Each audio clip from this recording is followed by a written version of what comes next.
Chaque semaine, qu'est-ce qu'il nous attend ce week-end? Vous virez la salière, vous enlevez la salière de la table. C'est vrai qu'on a un mauvais réflexe en France. On a souvent le sel, le poivre, et avant même d'avoir goûté, hop, on va ressaler. Eh bien non, je vous propose d'enlever le sel de la table. Pourquoi? Parce que le sel, on sait que c'est mauvais, c'est un facteur de risque cardiovasculaire, et on consomme déjà beaucoup de sel. Regardez, on vous a fait juste une petite infographie. Une tranche de saucisson, déjà, c'est 1 gramme de sel.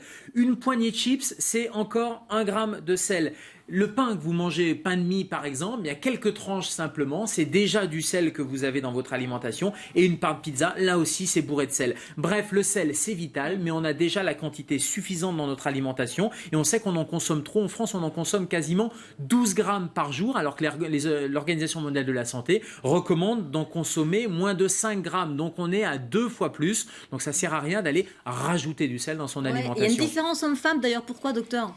Pourquoi? Parce que les hommes mangent un peu plus gras, un peu plus de chips, un peu plus de saucissons que les femmes. Donc on consomme en France 6,5 grammes et 8 grammes pour les hommes. Et jusqu'à 12 grammes, ça fait 4 kilos par an. Vous imaginez? C'est une explication médicale en fait. Il y a rien de non, c'est sur votre consommation. C'est une habitude. Ça fait 4 kilos par an, c'est 12 grammes par jour en moyenne. Et concrètement, diminuer la dose de sel, ça éviterait beaucoup de maladies, en particulier des maladies cardiovasculaires, l'infarctus du myocarde, les AVC et l'hypertension artérielle. Donc la salière, hop, on la bannit. Allez, les entrepreneurs belges, en tout cas, vont peut-être changer la donne. Ils proposent un sel responsable.